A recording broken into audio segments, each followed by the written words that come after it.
Esselamu aleyküm hurmatly adamlar. Millilik diýilen zat milletçilik diýmek däl. Millilik gitse millet gitýär. Şoň üçin biz milliligimizi gorap saklamaly. Milliligem diňe beýik şahsiýetlerimiziň üssü bilen halka ýetirip bilýär. Şol adamlar kellesini etegine salyp milletiň milliligine buýsanyp, şunu iýiliň öňüne boyun egdirmejek bolup özlerini orta goýup şeýdip şöhratly ömürlerini ýaşap geçipdirler. Ol adamlar dünýäden gaýdanlarynyň tamamyna yüzläp ýyllap 200-300 ýyllap ol adamlaryň ady halkyň içinde şuunlarym edil hormat bilen tutulyp gelýär. Şol adamlaryň biri Päwwan diýilen adam hakynda bir söhbet etmekçi siz bilen bir gaty bir şöhratly olup ýaşap geçip giden adam. Bir ýyl bir sepgit döwrede düşüp durmun dünýä inen waty. Asyl özü duşokda doglan adam Jollagan maşgalasyny 1885-nji ýylda bir çağa dünýä inipdir. Muň adyna Päw diýip at takypdyrlar.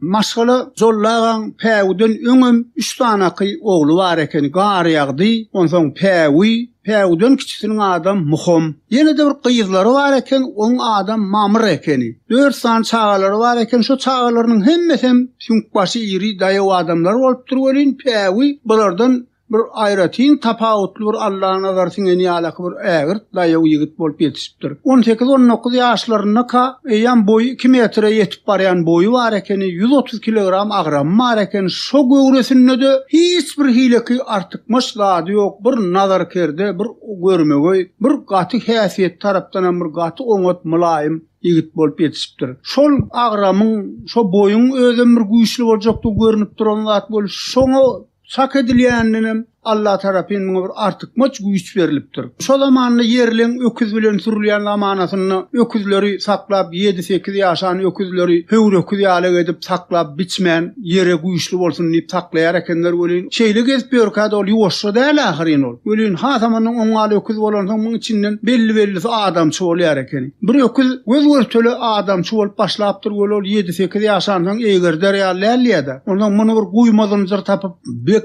güýmedip muny bağadan alayım bunu bolmaya. Bir kadar eşikli at görse kovulap sömpisine minip gidip baraya diye. Ondan bilen güýjüň deňmi nämesen ol bir basa düşse öldürecek diye de. Birini bir zat bolaýym alayım diýip diye Päwa kakasy Jollagamyn niye dank goýup durlar diye. Şeýdip ay biýen bir güýz aýlar bolmaga çemeli. Gawun läşekini harmanyň ýyzyndan alan nerme gerekmi? Ýanky jar gerekmi? Muň öňüne dökülüp goýulyp duran bir döwýäli öküz ay gitdigiçe gözü gyzaryp diýe bir däldirip duran bolupdyr diye. Ondan sada bir gün çala bir şemalli gün ýele tarapyndan owan çoponyny padyman sagır sürüp geçipdir bol ýankylaň ýysyna gyzyllyl bolup diye ýanky dyza urapdyr diýe. Ýanky guýmazynjyr diye gaty beksinjyr bolýan muny parsyrlady diýip ýolup durdy diýeni adam baryn kowlap başlapdyr bol her kim owa türkmenem bar diye şo wagt şoň adamlar oturumda bolandan kerpiçden palçykdan salynan gow jaýlaram bar ekeni. Onu adamlar kursa gurup jaýa giripdirler bol bir habar adamam bar ahyry. Bir gelne maňyrdan gelýärmiş bol görüp ýanky gelini kowlap başlapdyr bol gelin adamlar ýöňünden çykyp derrew tükmüni öý bilen kerpiçden salynan öýüm ýanaşyk dur eken bolýan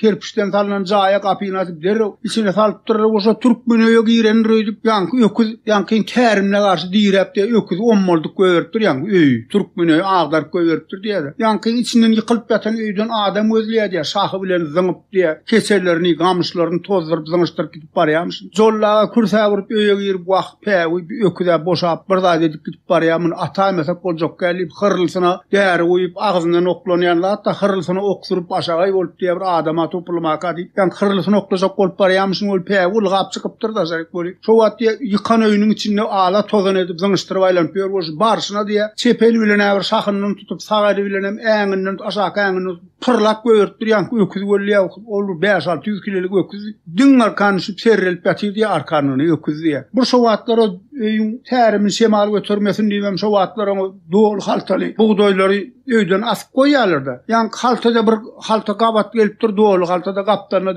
Kıymılla bilmän saklap ýatyr diye onu ýança gullu ökçe ılgak gelipdir de Päwuzan bir saptırma diýip diye öýden pyçak alyp damagyny çalpdyrlar diye ýan öküdüň diye. Adamlar üýşüp diye ay Päwu ini şunyň sen edeniýsin bir ýaga gaýtarandan pes bolan näler o. Ha bir biriniň ýanyna ganlar bolaýmylyk ahyryny ýöne eli bilen ýöne bu adamyň ýan başdan ýykynýar ýeriňizine bulawurdy diye ýan öküz diye. Şey diýip mun gitdikçe ady şöhratlan gidiberipdir, şöhratlan gidiberipdir. Şok da göreklerini 18-19 ýaşynda tay tapylmandyr. Ondan bir gün marda Atarahman bir ýaşly adam bar eken Päwu Pälwanyň ermeni Pälwan ile görüşen hakynda gurrun bir märekäň içinde otuýak 1970-nji ýyllarda gurrun etdiler. Welin hasaplap görýän bolsa 1910-njy ýylda bolup dursa görüş. Hasaplap görýän bolsa bir 14-15 ýaşyndaky oglanlar şu 70-nji ýyllarda bir 80 ýaşynda töwereginde boljakda. Bir şunu gözü bile gören adama bardyr. Ýegenden mar şo ýerde welin şo märekä baramdy.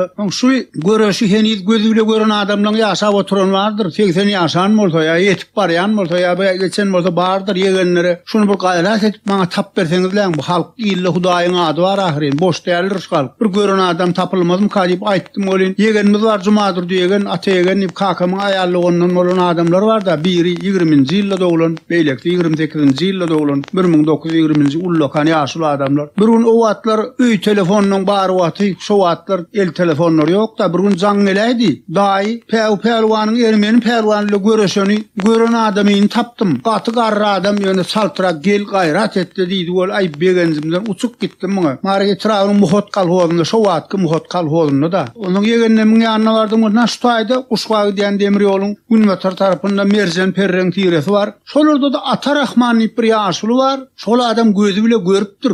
Ermeni bile görüşeni diýip aýtdy. Ondan mun ýanynda ýer bilen çyk bardyk. Welin ýaşly garrapdyr eken öýlerine baryp ýa-da o wagtda maşynda adam bir bolum däl. Ýanky ýegen bile tirkeşip öýlerine bardyk. Bol gapylaryna bir saat tut bar ekeni. Ýanky baran atagan öýlerine bol ýeke jöz daşarda otyr sagat 1-den bir 10-nyň töweregdir da. Ondan otyr bir kişi ancak akça geçen ýazypdyrlar. Gowurlayan adamdy bildirýär. Hatyrasy baryň gojolukda hatyrasy bardyk bildirýär. Ak köynök, ak salbarlyjak, sımmagam sakkaly bar benden kellesinden bir akça ýaryp bile daňypdyr. Otyr çäynejigi bar, käsesi bar, öňünde bir ýassyjagam diýdiň şany goýup dik otyr bardyk çeýip bolýan. Salam berip bardyk, saglyk amany soraşdyk bolýan. Ýanky ýegen aýtdy. Ataga diýdin ha şol duşokdan Päwu Pälwany ýazmaga diýip gelen adam da şu diýdi bolýan. Pahyr bar, zöwü ýerinden al. Wah, men şoň iýdeljegini bilýän. Päwu men iýdeljegini bilýän. Men o wagtlar bilen tek bir makala ýazyp beren adamym däl beýle bela bolýan. Pahyr hamana diýersiň bir döwlet tarapyndan bir giden wekili berilen ýalla. Wah, ol adam iýdelmen galmadan ahiryn men iýdeljegini bilýänäm diýip ýanky täzeden görüşüp guzoklap men bendim şey wah ataga diýdim. Hani bir gurrun berseň diýsem, şo wagt şo görüşüm 1910-njy ýylda bolupdyr. Men 14 ýaşymdadym diýe şo görüş bolany diýe. Şu görüş bolmazyndan öňünden diýe bizde diýe şu perrenglerde diýe bir baý adam, barly adam diýe bir ul toý etdi bolýan, maslahat etdiler, öňünden toýun maslahatyny etdiler bolýar ýanky adam. Men bir köşekgül diýe bayrak goýjak görüşe. Ha şu olaňym bir zomy diýip bir pälwanlar bar eken. Zomy diýilen pälwanam öýe wady zomy dälle. Ýöne zomy ap ýykyp goýberýärmişin bir abyrsyz güýji bar, gaty agyr adam. Şuňa taý tapylman başlapdyr diýe marda. Indi şuňa bir kimdir de bir taý tapmaly. Bir toýda bir görüş görýärli, hedil görüş bolsun diýip diýe. Bir aýdyp durdy şokda bir pälwan döräpdir diýerler. Ho bir Päwu diýip şuň biri şu baýja sala diýilen adam şokda şu wagt Päwu pälwan bilen Çilede şekeni. İkiz özlerim goň şekeni. Şo baýja sala diýilen adam bir döwür bilen aýapdaş därli döwürden öňe düşüp ýören adam eken. Bire mütswersiz baý bolupdyr bular. Garaköl oýunlar saklaýar ekenlerde şu daşary ýurduň adamlary bilen bagana sewdasyny edip şoň bir gurt diýip ogly bar eken bol şo wagt şokda demir ýol geçenne 1884-nji ýylda şo demir ýol gelipdir diýen aşawat bilen arasam bir çen bolan soň şu taýda bozulan wagonlary parawoz oňorlayan ýer hükümünü yürüytü hünerli adamlar kän gerek bolup durdy. Şo taýda depo gurulypdyr, stansiýa gurulypdyr da hünerli adamlaryň üýsürip şolary daşdan, bişen kerpiçden jaý salyp beripdirler. Şo zamanyny kış kluby, Tomus kluby, orta mektep, doktorhana salypdyrlar. Şoň üçin de şokda şäher owa diýilýär şoň üçin. Şo şäherde de diňe Rus adamlary gelip oturypdyrlar, demir ýol işgärler gelip oturypdyrlar. Şo taýda oturypdyrlar, şol gurt diýilen ogluň şo zamanyny orta mektep oturdy. bozup şu baýja sala diýilýän adam, öňden görjä adam, şu rus dilini bilse, şo döwürde şu fewda bilen meşgul bolansoň, şoňa jeýdi. Bu gaty baý bolansoň Türkmenistanyňky tanalýan baýlaryň hemmesi bilen ara gatnaşyklar demek eni. Daşarurda adamlar Eýran, Owgan, İngiliz adamlary bilen fewdaly gaty meşgulörsiz uly baý bolansoň, annaýar sala baýja sala diýip perwaýsyň amyr 20 togry goýunlary bar, sür goýunlary bar ekeni, sürlü düýeleri bar ekeni. Şoň alak baý bolup gidipdirler diýe ol adamlar bolşol. Bir aýdypdyr men baýja salan tanıyan nipdir şo perrenglerinden biri. Şo da şokda bolsa men alıp gelýän nip boyun bolupdyr diýe. Gidip päwpan baýja sala bilen bile alıp gelipdirler diýe. Nişi zoğumu bilen görüşdürüp zar çekipdirler. Na tay tapılmayan zoğuma bu şokdan päwpan getirdiler. Päw diýip görüş ulu görüş boljak diýip zar çektiripdirler. Öňkü görüş toýlary diýe 10 esse märeke boldy. Zoğumu bilen kim görüş ýokka maňa miltedi bilen kim marka diýip diýe. Ay kiçik görüşler görüş utarpdylar zoğumu bilen ikisi tutuşmaly bolupdyr bolýan. O päwüm 2 metr boy 130 kilo 140 kilo agram bolýar. Zoğumu diýe ondan 30-40 kilo agyrdyga görünüp dur diýdi.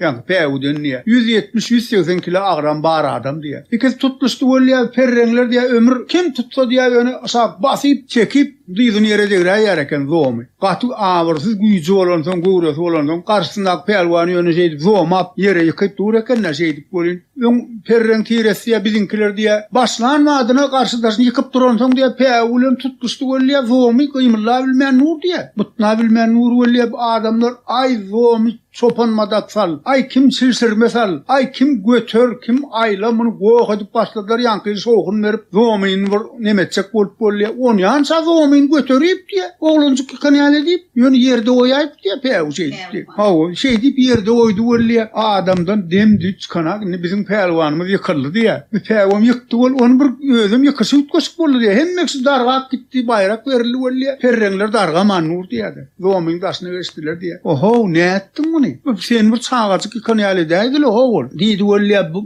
ben ne zoğmaytdy diye. Päwwan adamlar gatı uçlekenlik diye. Bir görülýän adamlar ýaly adam değil, bir ütköşü adam eken. Zor eken ýöne sizem meni yaman gataljaratdyňyz, biriň çopanmadak sallydyň, biriň silsirmediň, biriň götürdiň. Şok ortalykda menem siziň şoğunuňyzy bir zat etjek boldum, ol götürip ýöne goýdy meni ýerde. Şu gep ýok şoňa gatı zor päwwan eken diýipdir diye. Şey diýip bir adygyp marada ýaýrapdyr şey diýip. Onu ýançada şo döwürde bir Mariňym şäher, ulu şäher, muňa oturumly adam türkmenler diye bir şäherden daşarak durýardylar şo wagtlar diye. Şäheriň diye fewdasynyň barsy diýenýär fewda dukanlarynyň 90 götürüm diýenýär ermenler diye. Fewda bolsa dukany eýler ermenler, baý ermenler. Birlik garymlyk bir Kürt bar diye Azerbaýjan ya orsamar bol köpsi ermenler diye. Şo döwürde diye 10-njy ýylyň gurrundur da. Şunya şo ýerdeki polkownik diýilen Marin gubernator diye ýokardan tapşyryk bolup şu bazarda satylýan çiğmal önümlerde ayhançılıktan alınyanlar, buğday, paxta, ya yun, yalgatlar diye bazardakın bahadan artıkma edip yankı diye gubernator öz alıp başladı diye. Ayrıca bir yer açıp nağıt pul veriyor diye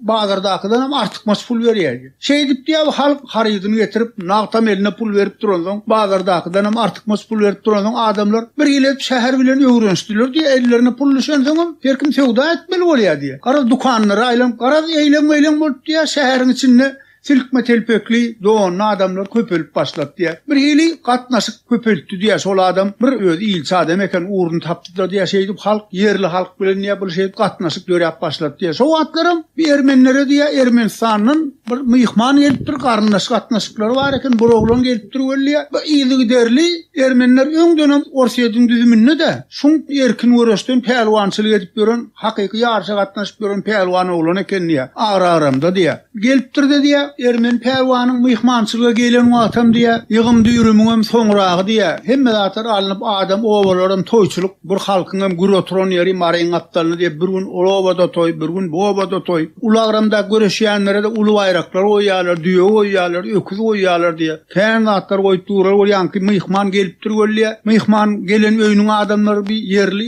Ermenler diýen yerli halk özleri bolup giden adamlar ýanka diye. Sen muňa göreşip bilen bolsaň şu taýda türkmenlerim toylarda göreşe diýerler, ödem gaty ulu bayrak goýarlar. Sen şunu bir sen göreşýäniňden bir dasam däl şu ikisiniň arasy. Ýöne bir biýillerine guşagy bar, şuňa liýipdir bolýar. Näme goýarlar bayrak? Aýna düýe goýarlar, öküz goýarlar diýipdir bolýar. Ýa-ni pullydygyň diýe göz açyp başlapdyr bu pelwanyň. Be maňa bir görkezim, bir synnak göreýin, näde göreşýärler diýipdir diýe. Onuň o wagtlar diýe günne toy diýe, olawada bolmasa olawada toy goňşa bolardy diýe. Onuň bir owa toy ertip ýankyny ermen pelwana görkezipdir bol. Synnap sered durup görüpdirdi diýe. Bir hüneret giden adam diýe da ýygyderli turgörneşikde göreşip Orsiýadyň merkez şäherlerine gidip göreşip bayraklar alyp görün belli pelwan bolmagy çemeli. Be men haş bir gezek göreşip görýin, çalarak meşin çakynarlym şolaň bolýan. Bir ýokdöräg dälle biri bilen çykaryn men nipdir bolýar bir. Ýaşra oglanyň biri agraramda göreşýän bilen ýanky çykypdyr bolýar. Biziň adamlarymyz oňa pisim deden ak diýär bir. Başga ýeriň adamsy bolansoň diýip göreşipler, meýdan aklar oňa bolýar. Ýanky bilen guşakdan tutup başlady bolýar.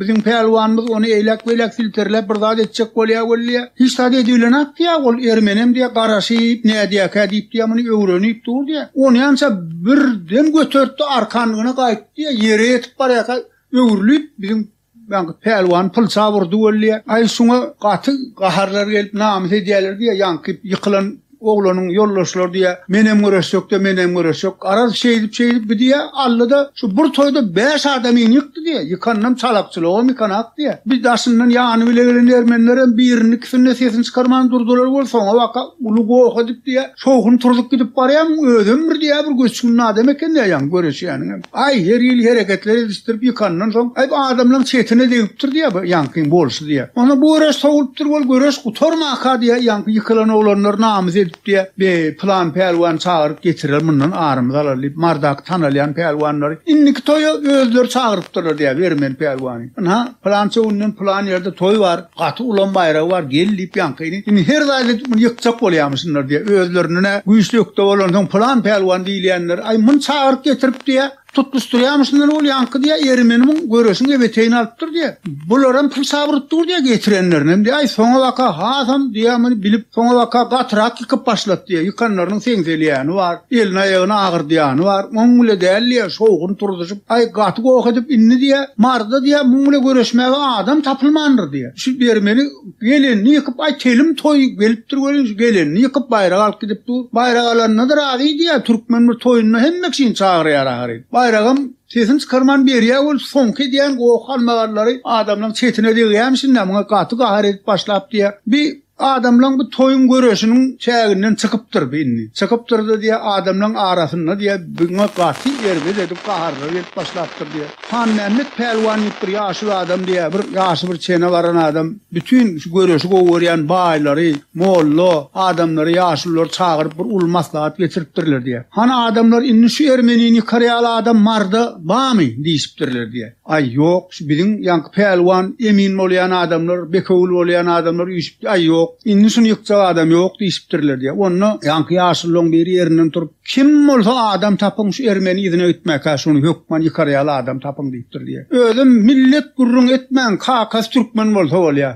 Näme ediň bolsa hökman şunu ýykmaly adam tapyň diýipdirler diýe. Türkmeniň ady şu bir ermeni ýykyp gitdi bar adamyň diýilmesin diýip bol. Han adamlaryň kim bar? Han kim barda kim bar? Ho diýip başlapdyr bolýar. Bir oturanyň bir oho han şu zoomyny ýykan kim? Şu zoomyny ýykan bir oglany ýaly diýipdir, o zoomyň plança agram bar ha bir innerýaly adam şonu şey diýip çağa ýaly ýykan bolsa şonu tapsaňyz bolmaz ka diýipdir bolýar. A bir aýdypdyr diýe men tanıyan şonu pelwan diýilýän doşokdy men alyp gelýän diýipdir diýe. Adamlar diýe şeýle bir ýagdaý varıp etipdir ya, hakyt şu maryň üstüne giden goşun çolup gelip şundan aralmaly ýaly derejä varıp olur göreş dälle diye. Bu giden goşunyň öňünde nädip durmaly, ýetip gelýän goşunyň öňünde diýen ýaly maslahat bolýar diýdi. Ýumuş buyurulan adam gep gurrun ýok, gaýrat et diýme umany ýok. Ýöne bolýar, duran ýerinden atylýar diýe ýöne. Ha o şuňal namsa galynypdyr diýe. Şeýdip diýe onuň pelwan getirmeli edip diýe, pelwany getiripdirler diýe. Nip ermeliňem öýlerine aýtmaly wagty golaýlapdyr diýe. Bir aýlykmy 40 günlük gelipdir diýe, şu göreş bilen ýaşaýy geçip gidipdir diýe, wagty azalypdyr diýe şeý. Onuň päwini getiripdirler diýe, kan näme daga diýe. Bütün aşylar ýene çağırıpdyr diýe, öňkä üçesi märek ýyşipdir diýe. Gelip pelwanam çağırıp ha inim gaýrat et, bütün marda şuňa adam almady. Sen gaýrat etdi şunu bir ýyk deyip ay adamlar mu howsala barın ürün berýärmişler ol päwem o Türka diýe bir dik duran ýaly da bir etenet piýada bolýar sarsman dinläp oturmuş da adamlar diýe onun bolsuny görüp bir ýaşullyğa görüp diýe aha inim sen nirelerden çağırıp getirdik bir bar onamaz bir sen bolup dursun boli o sen o pelwany bir maňa gözüň adam diýen aklay wallahi ya sen emin çekinýän bu adamlar mırsından iptir bolýar eplemen oturmuş diýdi ay ağalar diýipdir diýe türkmen bir şuňa edip namysa alyp utulan ýeri ýokdur ha ol Hudaý meýer pelwanjan bizden bolsa sizden bir Hudaý uliýan çağırsaňyz ýykarsa ağalar onu iptir diýe görmek näme gerek o pelwan bolsa bolupdyr da diýipdir diýe munna da diýe adamlar diýe süňü ýeňlep bir oğsulan aklar diye de şunu yıkılanından beter şu göres kutoranın sonra otla bildalını gidivermeli olmağa çemeli. Yan Han Mehmet Ağa edipdir yaş marin goloynak oğullarda zar çektirin. Ermen pelwan bilen pelwan görüşýändir deyip zar çektirin deyip aydıptırlar öyle bu zarçılarım diye. Onun üstüne osup pelwanım yıkılsa ermen pelwan yıkılman yurduna qaytsaktır lo ho deyip bunam koşmaş edip koyurup diye şey edip koyurdular. Unu anna unu bağır bolýar eken şo zamanla. Öňündeki anna da marin unu bağırını görüş boljak deyip ýa-da zarçylar diye koyurupdylar. Atanepes zarçy diýen bir sesi güýçli zarçy barmış. Muňa desen marin içi bilen daşkowalar bilen koyur deyip aydypdyrlar diye. Şu duran ýerinden koyurup başlapdyr diye. Aho halaýyk inni kawalarda ermen pelwan bilen pelwan görüşýekdir lo ho deyip koyurup ermen pelwan päwüne mikaýda ýykylman itjekdir Ermenistana diýip muna möwlerden oşup goýarýarlar diýip. Indi bir küçülmämişsin şoňa o maslahatdan anna uny çenni bir 3 gün wagtdyr bolýar. Bu maryň töweregine adamlaryň ikadamyň başgatyrsa Allah şunu karka bir päwüm malla ýykylaýsa näderkek. Şundan başga adamlaryň diýe bir ermeli edip ýyksynyň tutýary atyrypdyr diýe. Walla munam ýykaýsa näderkek. Ýykylsa ýene birini tapaýmaly diýilýän gurruna ýer ýok diýdi.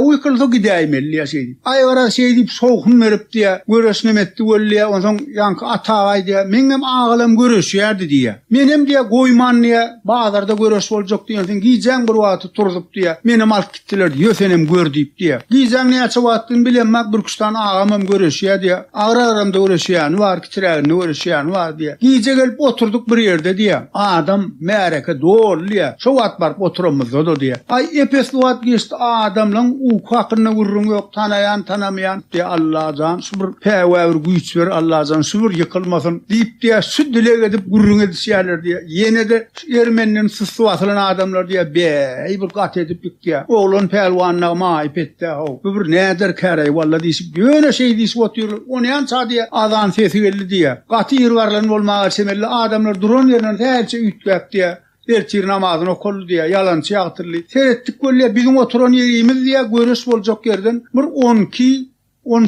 adım yal daşlıkta dur eken diye. Munni biz ayatı gurnaptırlar bilmedim diye şu hanını petağı urlap mı diye beyemçi diye. Şu yerden yukarıda adamın uşakluğundan bolup durun beyik kaldırıptırlar diye. Yukarısında da diye tutuş teki üstü yoğundulan tahta koyuptırlar diye. Üstüne de bir zat yazılı yankı tahtağın üstüne de diye. Din meydan diye yankı meydan. Şu meydanın diye sağ tarafında diye beyik yerde adamın boynunun beyik teler gurnaptırlar diye. Sütün dikilgi adamlar sağını dik duraymalı. Yankı teler diye o telerin karşısında da yine bir teler var diye. Ondan sonra adamlar yığınlaştı bolýar bir teleri diye Türkmen adamlaryň ýaşyllary üstüler diye her kim özüninkini guranan bolsa bilemem o tarapadan telerin üstüne diye Ermeniň baýlary garnaşlary bular üstü telerin ay bir märeke var bazara gelip diye söwda alýan satýan adam ýok diye her kim harydyn goýýardy diye aýaly bolansa her kim gelip dursa o waka izde duranlar düýäň üstüne arabaň üstüne durup görýärmi diýer diye. Şu bir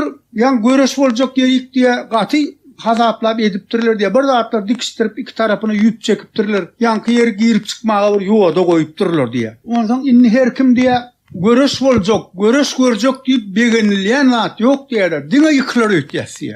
Hemmeksi ýyklar ötýär diye. Hemmeksi şu Ermeni ýykar ötýärler diye. Onu ýança yanky ýerden ýa 3 tane adam geldi diye. Yanky Ermeniler geldi bol haýsy görüşýär diýerler. 3 bolup yanky ortak meydana çykdylar bolýar. Görüşýän oglan niýe ýalpylap duran eşigi bar. Bir daýa oglan çykyn buut çyginler diye. Hasam Fıssı batırıp başladı adamla diye. Üç adamın hayız pelvanka diye yerler yanka adam diye şey edip. Ay hovunmazsak bolup ediptir mi diye ya vurtsun ne de edip mi bile bilem bak diye. Onu yan sabır salından iksanı bolup diye pelvan bir ana bağıca salabilen pelvan geliyor dediler. Ay o bizim pel diye onun boyu uzunrak dartımrak ağramının hem ağırraktı bildiriyor diye. Ermen pelvanın ağram diye. Şu 110-120 kilo'nun arasında diye. Onun bizim pelvan ona uğra yoğun oturak kol adamlar diye. Şu ikinin görüp durkanam diye bizim daya uğrak kol diye bir pelvan daya uğra sarsar yere diyebilen adam yok diye. Ay ondan zarçı kıyırdı diye. Ata nefes ağı diyen adam kıyırdı diye. Adamlar 3 öres olacaktır deyip kıyırdılar diye. 3 tapar öres olacaktır. Ana bekevulem ortada duruyor anna bekevul diyerlerdi. Ortada duruyor. Sonra iki adam koymalı. Biri Ermeni olsun, biri Türkmen olsun. Yani Han nefes ağı diyen adam. Yaman adaletli çözüptür diye. Daşından hem emin koymalı. Eminler hem tegeleri içe bölüp her çünkünne bir Türkmen, bir Ermeni otursun. Katı adaletli olsun neyip diye şey deyip kıyırıp halka aitti diye. Biline kuşak danıp diye, pevem diye doğanını çıkarıp biline kuşak alıp durup şey deyip kuşalayıp durdular böyle niye. Tutmuştular öyle ağalamın bir diye Allah da kıyırdı diye. Adamlar uyuk ya diye kıyırdı öyle. Golay men ağam diye de sütmüş de onun bir de men gollap havada diye bilmedik. İyiline demem çıkanak diye. Yekacöz uyukar adamlar diye kıyırdı öyle. Bu ne emçin kıyırdın diye. Yani yekacöz kıyırdı koydu diye. Bir Ermeniler emir goğu diyenler ol hoşun gelsin diye tutmuştu öyle. Şey deyip tutmuşup durdular öyle. Ermeni bir siltecek böyle ketecek öyle. Bıtnan ağam diye. Hemmemiz birlik diye. Yöne dıyırından aşağı kıyımırlı Ermeni'nin. Kuşon yanlar bıtnan ağam. Şu olup dur pevin eline diye. Ayağı kaklanıyor olup dur öyle. Dıyırından aşağı kıyımırlayacak öyle. Aşağı kıyımırlanıyor lat yok diye. Şu daşta duran yerine ne pev götürdü diye daştan golunu da getirme. Şeyli götürüp aldı diye sağ tarafı dıyızını aylap daşını aylağa vurdu mu ne? Her yerde aylağına da yukarrak götürüyor diye şey yukarrak götürüyor. Bir küçük ayladı öyle yank. Ermen pelvanın döşü kellesinin yanına geldi pevin diye. Götürüp duran dıyızını götürüp duran ayağını ya taslap yankın önüne geçirip diye. Dik başsaklığını ikidem göverdi saklığını öyle Ermenin yana ulen yere değdi diye şeydi. Pevin diye şu 130-140 kilogram biyem üstüne düştü. Turdu öyle şunla da bizimkiler goğu diyen kıyırayan yok diye de. Pevin elinden kuşağını ayırıp turdu öyle Ermen pelvan turanak diye de. Ay birden halk Allah deyip kıyırıp başladılar diye. Tutuştuğuna şu asmanına diye kara telpek, ak telpekten yana gün vırnanak. Her kim tanıyanın tanımayanın kuzoklap yatıyor diye şeydi. Şimdi bir başka milletin vekille görüş olan diye kuramasa adam, han nefesileyen adam diye. Şimdi geplep adamlara bakın yuvasrak olun diyecek bolya gözümden yaş payra bakıp dur diye. Bu kurda da olup geplebilmeyen yaş iki elini aşağı yukarı çeydip çalarak kıyırman diyecek bolya. Bu gayet kimin sesini fazlayan yal valla adamın topun sesi yal olup ya. Ay Türkmen gözün aydın. Şey deyip bir kıyıryalar, cüp edip kıyıryalar diye. Şey deyip bir kustapar diyeler iğinden ama Allah deyip kıyıryalar. Ay bir köpe çekti diye Ermeni turanakını ikinci, üçüncü göresi olmalıydı. Şu halk diye önüten şu bir kuzoklap, şu bir ağlayanlar diye bir adamlar diye tanım. O telpek özünün kıyını alıp beyine yoktur diye yönü elini düşönünü eğmeden. O telpek kudağı bilsin 10.000 telpek mi? Neyse 10.000 telpek diye. Ondan sonra hostarlar gelip diye yankı yatan Ermeni'nin evine girip alıp çıktılar. Olay halkın barha beter çıkka oğunun diye kıyır. Şey deyip ikinci, üçüncü göre sakınla gururun olmadı diye. Bunlar pelvanlarını alıp yank o yoğurda da yapılıptır diye. Yer koyulun yerem yapılıptır. Ay zordan bir ayıp halkı bir köşeştirip diye. Şimdi her kim diye bir pevin ellek görecek oluyor diye. Ellek görecek oluyor. Ay yank diye han nefes ağı özüne geliptir diye. Zartsa da yığırttı diye. Adamlar gözünüz aydın pelvan yıktı. Han bollu. İşliysiniz bile bolu verin diye o adam darganat. Hiç kim diye bir beğencin çeği yok. Şu diye ömrümdün hemen 80 yaşap barayan ya. Şu erkek adamla beğencinden şeyle ağlap duran henüz görümak hiç diye. Bu vatan namusu diye adamları yönü depesine çıkıyor ekenliye. Şu diye yönü vatanın namusundan yani adamlar namustan çıktı beğencinden diye. Şimdi pevin niye götürüp yukarı oklayacak oluyorlar diye. Ay durun bu kimin eli yetecek gel diye. Ay şey bu göreş bu tordu diye. Ondan inni adamlar pevinim alıp gittiler. Ay plan yeri barcak bir sadak edecek diye. plan bay dit diye adamlarına sadaka varın. Bunu bir sadaka edelim izni niye deyip plan o da sadaka edecek diye deydi.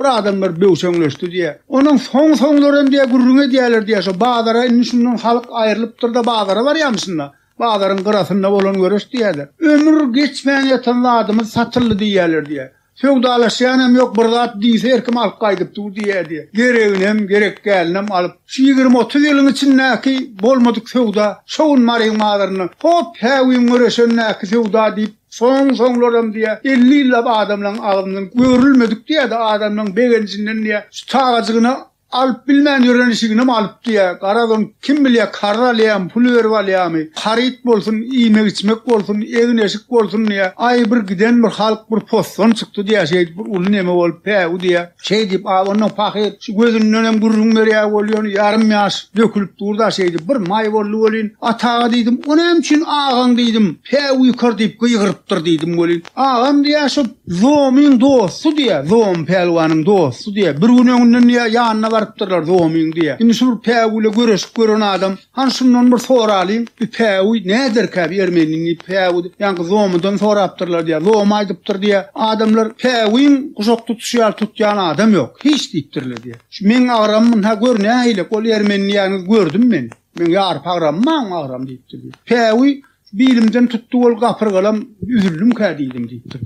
O görüşmek hakkında gurrun yok. Şo tutar welin seredin. O şoň içinde şu Ermeni gymyllap bilýän, gymyllap bilen atmy. Dyzynyň şaw şey edip gymyllap durmady, bagty ýatdygydyr, ýykylar diýipdir weli. Ýankyň diýen neşdip agam diýe görüp, o gymyllap bilmänini görüp, "Päwi kara adamlar" diýip gyýardy weli. Şowat son gollama adam tapylanak diýe de ýykynja diýe. Şeýle diýe şu ören eli güýçlüýe şeýip tutýar eken. Kezenine bir nepes çaka diýip bir atly pelwan ýaşak geçen adam. Şu päw bir görüşünü şu Yankı bilen Ermeni bile görüşýänler hem öň diye. Tezene var bir ýerde bir görüş tutup dur päw boli. Bir agra-agramda görüşýän oglan şo guşokdan tutuşupdyrlar boli. Yankı karşıda şaýdypdyr diye. Durun adamlar bekewler durun. Men ýykyldım beriň bayragyny ýitdir bol adamlar diye gaty görüpdürler diye. Oho sen näýlek bu ýöne. Emel edismen ýykyldım diýip dursunlar tapdyran adam näme diýipdirler boli. Ol oglan ýa görüşmek bile däli. Men ýykyldım beriň bayragyny ýitdir boli. Nepes çaka geň görüpdir diye. Hana adamlar durun muňa ýygen entek ýygenmen. Han durun diýipdir diye. Guşawyny guşapdyr biline diye. Sen ogul görüşmek üçin edemek ýöne tutup görjek bolýan. Han bir tutuşol diýipdir diye. Sen bek tut.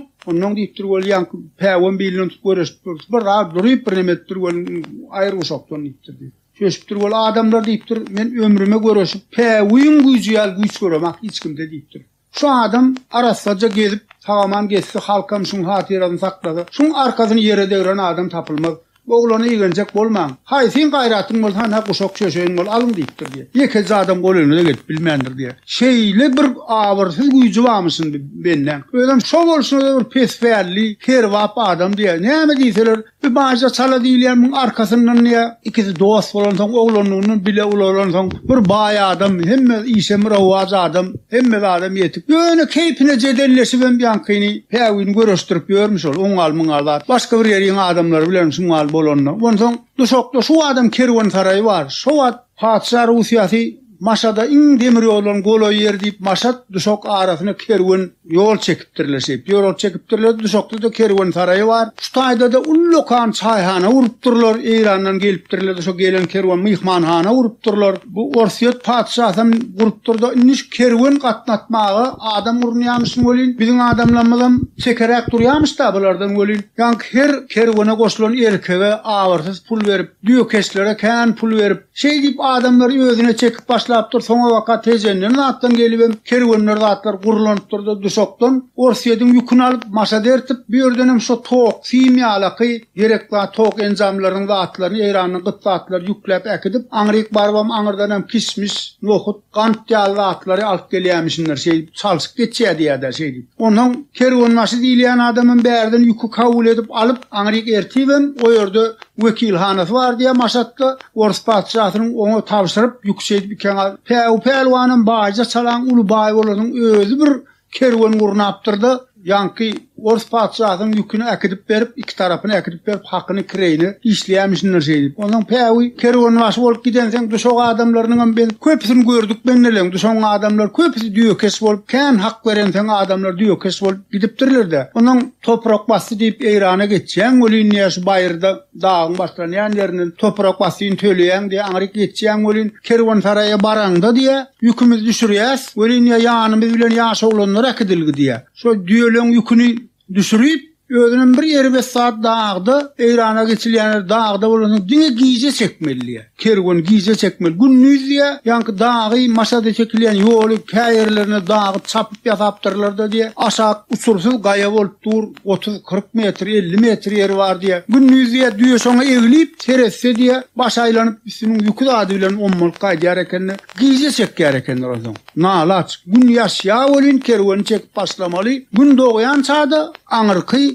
şu mendile barmaly kerwan saraya. Uğur yerlerde, beýlik yerlerde bir mendil diýilen 35-45 kilometr aralyk boldy. Dağda 25 kilometr bir mendil. Ondan aňyrdan gelýän kerwanyň ömdiýe şuny nirde çalşmaly. Şoňa ýörüýte şu dağyň belli yerlerinden oýup yer ýasalanýar. Gelýän kerwan biri bilen şeýdip kaptallaşıp geçip bilecekler daracık yer diye. Onun şu can sesi, dünk can deyip bir canı var da kervanın, katıl lokal. O vağdarlarda kakılayan canı var. Sonra eşitip haydan orada kervanın biri soğuluyup duruyor ekenler. Böyle kervanımına geçip gidiyor eken, onun yolu düşüp gidiyor ekenler. Son alakı bek yolu oylan niye de. Berden barayıp onun gün doğanın adına şu ölçöğüler yasalar niye o kervan saraya barayamışsınlar. Gün inerlen, erkeklen, düğelen yükünü düşürüp kervan saraya tavsıryamışsınlar. Yankı yetkince oğlanları alıp düğeleri ayağını düşoklap baktırýar ekenler. Şol toprak basy diýilýän ne diýe şu düýelere bakmagy yer bölüp berilenýär. Ýörüýdi şo taýda bakmaly. Hatda gyşyň güni gar sırgyn bolan wagtlar diýe erkeklerimize duran ýerini garyn çöpüni alar ýalyp berýärdiler diýe. Şol wagtlar gepleşilge eken näde ýokesler. Ondan bir gün şu düýeleri göýberip dururlar diýeni ýene gün ýaşyp barýaka erkekler getirip yük basmalydy. Yüklerini basmaly bolyn. Ýani oglanjyklar ılgaşyp gelipdirler diýe. Pähliwan kaka 4 sany erkegimizi bermediler diýipdir diýe. Onu hem için vermediler ho. Ay bilemdi hakkında bir yerli adamlardan 4 sany aldı. O planlarda howla salyp goýdy. Şu görkezlen ýerde bakdyňyz mı?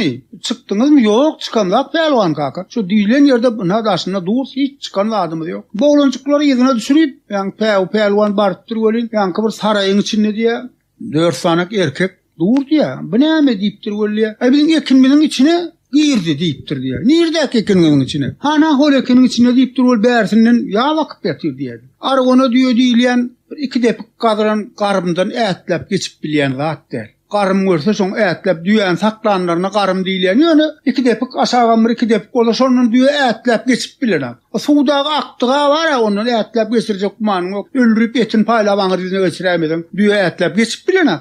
Şu ýabyň arasına geçip iýdimi otuňyz hawa ýalyz gözläpsiňiz diýipdir bolyn. Kapyny açyp golday biri dogmul sıran bolup geldi bolýar. Babam pahyra diýip batyr ökçe da babam men ýa Pähliwan bilen dogan olur. Ýa yakasından tutup ýokaryp götürüp zınk goýberdi bolýar bir pes ýeri gaýyp bar.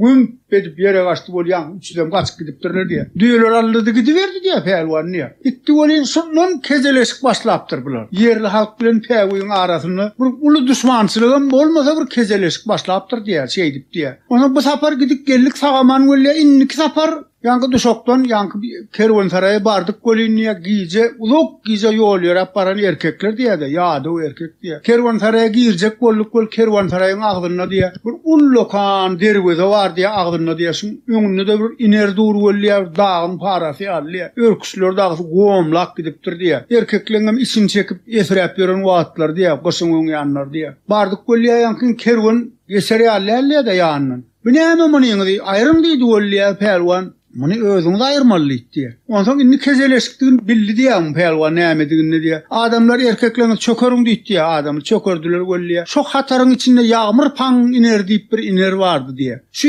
düşokda kada bir uruşturylyp beren iner ekenmi? Uruşa turgan bolup giden iner diýe de. Şoň ýüküni aýyrdylar diýe üstünden niýe? Ýüküni aýyrdylar bolýan uzak giýje ýol ýörek gelýän iner diýe de gaty ýady. Süllüm may bolup gelýän o arwana diýerler iň zoruna 240 kilo ursalar inere ýöne gidip barýakada 500 kilo ýukurýarlar. Türkmen agay diýe ýükli erkekden unelege masma diýe. Unelek diýilýän 200 gram agran bardyr da. yüklü erkekten unelege masma diye. Şoňunny 1 kilo yük üstüne urmak adagan. Hatarda nere olsa yük yerde kalmaz diye. Şimdi sonunda da adamlar onun üstünde 2 düýän yükü var diye de üstünde yankı yükünü ayırdık diye. Yanına gelip diye tahyasını çıkarıptırdı diye pelvan diye içini nohuttan kişmişten doldurulan tahyası diye. Şunu inerin ağzını tut diye inerim. Şunu bayrak koy vuruşturuyan neylerin seni. Halk namusu almasın deyip Türkmenin namusu için uçturuyanların. O da Huday Melik pelvancanın arkanda durur. İnerim mert bollayıp yalvarıp diye şunu gürlüyor diye. Şey deyip diye inerim diye yankıdan aldı da diye bayırt dedip iyip durdu ya. Hakayıt gurrun dinlep durdu ya da şey diye. Tahyasının akın kutordu. Diyor keşlen bir yeni birini getirip berdi diye. Bir 2 tahyank diye nohutlu kismiş rahat berdi diye. Şu inerim gayrat etkin. Bütün Türkmenin namusu sana alanır. Şunu keyfini rıştırayan nelerin gayrat etkinin alarsın sen bana. Deyip diye yankı çöküp atıyor diye üstünde hovdu var diye. Anırka erken hovdu yok diye. Yerinden turuzdu diye. Turduyup diye yankıyın birazcık süysürttü diye. O da Huday Melik pelvancan. Han sana arka bolsun Türkmenin namusunu han yerde koymak olur. Yine deyip çekilin yanına çemmer diyelerdi. Şunu kakıp koyverdi öllüye yankı. Düğü turup bir diye babamay diye bir silkinli öllüye. Şu gurrrr edip silkti öllüye hovut sapak gider öttük üstünden diye. Çemmer yolunup diye. Asıl gittiğime gerek gel yankı kükürep duran. İnerin üstüne gidiverdi diye yankı iner yöretti diye. Bir adama bar son yana diyle niyalliye. Şu ikisi şeyle kolaylaştı öllüye. Yankı duran iner diye atın çarpaya alışır şeyle kaldırdı öl. Bir inerem şağını hupurlu öl. Edil üstüne diye galip oldu diye yankı. Ağır iner diye galip oldu öl. Bütün diyor keşler kellesini diyor vah. Onu sağından çıkarıyor lelliye de. O Huday'ın ağıram diye bir tonla naken ya. Bir mehnet iner diye de. On yansa diye birden bir patırt bollu öl. Yankı üstüne çök oturur iner diye 10 manas gitti diye. Bir kaptalı serrel kayıttı ol. Bizim nermeden turdu ol. Ol iner turdu ol. Aşkın yanından ağırda ayağının kül olup durdu diye. Ayağını yere koy bilmem. Yine 10 durup şeylip durdu diye. Yankı yerli önüne koyulan iner diye. Duran halk diye yerli halk sozdu üstümüze diye. Bizim peyvuyun arkasına dıkılıp duruz kolya. Kaçıp gidecek yerine yok kolya. Bir yat yurt diye de. Şu peyvuyun duranını bir kovlat diye. Bize kalsa diye bir götünecek böyle. O diye sarsman dur şey diye. Halk şey kolay geldiler kolya. Yukarı üçöktü diye 2. katta Han Nur eken diye. Durun diye kayırdı. Onu görüyen adam hem için gördü. Urşuyan inerlerde durun deydi diye. Özünüz kurunadınız, ayrın ineriniz, geçirin mihmanlar deydi diye. Yine şey edip diye, geçip gittik diye, şu yönü peyvden ağırın almak için edilen zatlar eken diye bir şey edip diye. Şu gidiyen diyor keşler Maşadın halkı bile diye yaman kovu ağzı bir olup dururlar. İran'ın kervanlarını dışarı eylemişsinler. Şu İran'a varamızda Maşad'da diye hiç şu kervansarayda yatırmadılar diye bizi. Şu adamlar mihmansılığa çağırıp diye yaman kovu ara katnaşıkta bolluk kolliye. Şu peyva olan hıltlar var da diye. Şunun ağralmak hıltlar var. Bilem de ne eylemedik diye. Ay bir ulu halk kadim devlet bolup eskermezlik edilendir de. Onun kervan bile giden ne diye Maşad'a giden kısaylarını diyor keşleri eşekliyle bari. Onun eşekli bir dayav ağa eşeği var diye kısaylarını sonun ya gar bolya, yağış bolya, dağıt bolya, tom diye bir ovadan bir deşli at var diye, şununki diye. Şu zapar atlı giden ne diye, duşokta bir barat sepek diyen adamın oğluna vadece deyip ayalı var eken, bir benden yönölüyesi olmanır da çağası olman, bir ata köynökçe dokaptır. Oğul yerine menden miras kaldım Türkmen'e deyip, şu tarada diye, daraklı dokaptır, gözün yağını ip var ya diye de görsen bir üyt göşükle at diye. Şunu atını giydirip Maşad'a gidip getirip veriyor eken pelvan diye. Beherden barliyaka bunu Maşad'ın hanını burada gidip ağralmak çıkışı olup Maşad'ın hanını aydıp durur diye. Şu Türkmen'den gelen kervan Maşad'ın atının bir esvabı var, hana yarap duranlar. Al şunu deyip bunu aydıp durur mısın diye. Şimdi yok ki beher kalalarda, uşak kalalarda, kervansaraylarda sesin yok Maşad'a vardık diye babam pakir. Diyor ki işte gurrun veriyor peyvulenim doğun oğlan. Bunun barip diye erkeklerin yükünü yazdırdık. Böyle bir giden atlı adam geldi diye. Türkmen'in kervan Maşad'ı atı bilen gelsin deyip han çağırıyor diye. Onun atın minni de diye Batır yok giderlikten 2 volt yöre vurdu diyor keşlerin bir incak diyordu. Yükümüzden yar tavsırılmadı. Ne oğlanlarım diyor keşlerim ne edeceğini bilene o hanın nemesine çağırılmasan barıp bolya mı ne mi diyor. Yani adamlar bize karışıp dur diye. Biz akıtacak bolyalar diyordu. Onun peyva atını minni benim eşeğim diye yan gelinlerim 4-5 adam var. Elleri ay paltalı. Zatlı adamlar diye. Yine tapırdaşıp bardık diye. Bardık böyle. Yöyti doğur mu diye. Ya tötenden mi diye han. Bardık böyle sol attanılayan yerde. Töwerewini bar eken Türkistan adamly gürleşip dur eken diye. Onuň päwü diye bir girim çykym bilýän adam diye. Baryp attan düştü diye, menem atym tuttum diye eşekden düşüp atym tuttum bar han bile görüşdi diye. Han bile görüşdi bolýa, onuň aramyz golaýlot diye. Han niye geldi de sen kerwan maşymy diýdi hawa. Şu atyň daşyna aýlany diye han. Gelip ýan köýnekçäni finleýär diye. Şey diýip daşyna aýlanyp gördü diye. Kerwan maşy bolsaň diýdi ya sana şu eswabyňa 5 tane iner bereýin. Howdy dagdandan maňa ber senet diýdi. Şey diýdi bol päwü diye. Öňden garaşyp duran ýaly ay hanaga. Bir türkmeniň senedi 5 inere salsylýan senet dälbi. Bu bir halkyň wady muny beri bilmem sana diýdi bolýa. Hanyň sözü aýdyp diye ay yüzü gözü ütläp aterbet boldy diye. Mena işimiz görüldü diýdim diye babam baky. On ýansa birden özüne geldi diye päwüň arkasyna kakdy diye. Ha, watanyň oğulları şuňaly bolsa bolmaýam diýdi. Halat getirin diýdi diye. Nawryet ölüm bilen bäriň ortasynda dursy näçe ölýän. Ine ikimizem halatlap diye şeýdik goýberdiler diye. Şol inne ýank atyň esbabyny elinden hana zorlap alyrsa da ağırını alıp üzülüştüğü olacak bolyan bolmağa çemeldiler de. Şeydi, onun yeke bizim kervanımız derliye başka yerden hem Uluyurt Masada barayan var, Türkmenlerden hem barayan var. Tezenden diyor keşler var diye, Göktepe'den diyor keşler var, Taravut'tan diyor keşler var, yankı yer gelip kireyine öldüğüler, bile gelip pulunu adam işleyen adamlar var diye. Peyvin, bu vakalar iyiliğe ayrak gitti diye de bu pehlivancılığından beter, bu vatana olan bu soncu yankı Masadın hanını bermen kayıtma, gurrun edisleyemişsinler böyle. Bir gün düşokta tezenden bir 4-5 tane mıyhmanı geliptirdi. Ay şu pehlivancılığın urun ne diyemiş de her kim öz pehlivanının urunu. Ay bu pehlivanlığına söz yok olumun yürek güllüğüm aydılan ne yapıyor. Yine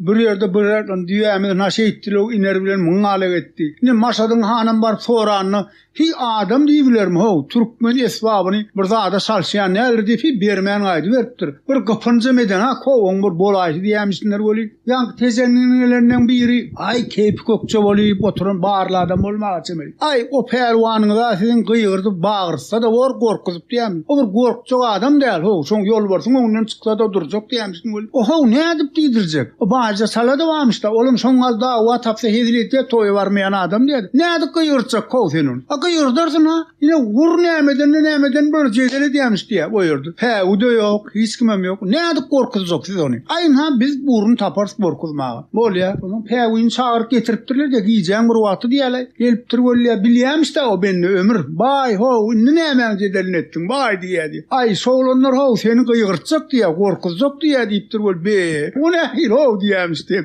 Yeteri ütlerken. Han onun bol ya. Yankı tezenilere diye mıyhman yeri kara olan arkasına alıp ya pehliwanlaryny nemeligem dälle muňa himayet edýärmişsindir de. Gaşy kısyp biler gurrun edipdirler de ojağa geçip iki tarap bolup durlar diýer. Bir tarafa gorkar, bir tarapam gorkmaga barpdyrlar bolýa. Indi gorkuzjoklar ýank gelen mihmanlar ýene bir ýerden hem şu adamyň bir aýdyp diýip bu gorkjak adam dälipdir diýer. Biz utulýas, näme jedel bolsa berer boli. Ýöne bir finans görýän, näde finans diýipdir diýer. Şu öňler hemme owan gapdalyny bir gorkulýan ýer bar, plan ýerde jyn bar, arwah bar, ay saýly elmadi bir gün yaşanırsan geçip olmayan yer var. Türkmenin hemme olsunna var. Bu da soğum davetin oturansan depekenne bize yadigarlıklarken. Yartı depe deyip bir depe var.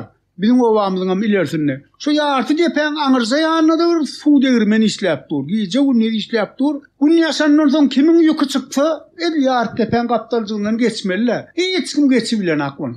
5 adam yükü eşe uğrayıp geçemeyen oldu. Şu tayda jın var, arwah var. Ay planın asmaz bolupdyr. Ay planın näme bolupdyr diýip. Garaş ertire sen her kim oturup ertiden yükünüp gaýdýarlar. Şuňaly yer barmy diýip oturapdyr ya bar, şuňaly yer bar. Onda sen nipdir ya bir kel tap berin maňa diýipdir ya. Şytyr keli. Kellilerin oşçasy köprüň sagyna ýatyp düýelenir kizer diýip türkmeniň aýtgyzy bar da. Kel bolsa bezzat bolmagy çemeli. O zaman hem kel kenne. Onun bir satır kel tapıp gelipdirler diye bir yerden. Şuňaly aýdypdyrlar. Öňe pehliwan gorkuzmaly aýtsaň gitjek kumany ýok diýe da. Ay bir adam bar şuň geçenini gorkuzmaly sen diýipdir diýe. Saňa ha 2 oýun 3 oýun baýrak berýär. Şuň bir wägirsen bolýar. Näde wägirdi? Näde deňeňden giýje geçip barýaka Arkasyna hoppa bolla bir son wägirt benim dinläp durýar bollusa senem üstanyň oýnuňa alýan diýipdir diýip. O bir oýnuň etini Hasan ýeni adyna düşmän ýören menne ay soň bile bolýan bolsa gel oňal ki hedirlik tapsa armanyna bolýar diýipdir diýip. Muny ýa üýsüp baryp diýip bir gullokan ketgeniň düýbünde diýen keli ýatyrpdyrlar diýip görünmedi ýaly diýip. Päwada ýankyň ulyp paytuny gidipdirlerde diýip usta düşüripdirler aňyrsyndan ýa ilerisinde diýip. Şoň deňinden geçip gidýän pälwana aňyrsynda da garaşyp durar. Ondan sen şundan geçden gıýgyrman gorkman geçden bolýar. O gorkurky ýadyna düşenak diýip el arkasyna tutup çağdyrıp çağlar diýen bol piňlenip gelýämis benne. O gorkulacak bolýanam ýadyna düşenakmy diýip. Aýam ýok diýip garanky ize salarmet gelýän. Ay deňine gelip durýan kelliä arkasyna hoppa bolup durýar. Ulu goýup diýip. Boýundan hoppa bolup bir gıýgyrýamysyň bolýar päw-päwwan. Birden gutpaýadyn şu jynyň gulpogyny alsaň ömrüňe çenini ötüýünçe saňa hyzmat edýär diýip eşitmişsin näme benne. Şoň gulpogyny alaýyn diýip diýýän arkasyna hoppa bolup duran elini goýup arkasyna alyp çeýdip gulpogyny kellesinden gulpogyny ýol aljak bolýamysyň boli. O satyr kel bolansoň diýip kelle el kellesinden syýrylyp ele geçýärmişsin näme şey. A bir iki sapar şeýdip durýar Daya o adamın güýjü bilen şey sıyırýamysyň bol hamlaryny bütün üýsürip kellesine getirýärmisin diýär oň benden. Wah käýni diýen. Ay ömrümde bir jynny uçdy. Men bagtyma kel bolaýsyn. Ýankyny öldürip barýarmysyň da kellesine şey diýärmisin ol ýanky baga etse daman elini uzatjak bolan. Ay täwan kaka men berdi kela täwan kaka öldürdüm meni. O gorkuljak bolýan adam diýe o wägirip oň näme hakyny gurrun edilýän. Böyle bir şey ýok diýen ömrümde bir jynny uçdy. Men bagtyma kel olaýsynmyň diýe benne şey diýip şo baýja sal adamyny her hil zatlary bilen şey diýip onam diýär bir oň çyň ýa-bir ay bir nädir kämem diýen hak diýär şo dost bolansoň bir çile des bolup ulan goňşy bolansoň baýla uçynlarla ikisi bir-birini gatyp öwürýän bolmagy semerler şey diýip diýär. Onsoň köşüde bir adam bir toý tutupdyr şo zamanlar şu aýdyşlaryndan şu ermen pälwanly görüş bolandan bir kil soň diýär. Bir gaty bir awyrsyz ul baý adam mareken söwdegar adam köşüde şu bir toý edipdirdi diýär. Ýanky baýja sala adam guradypdyr diýär.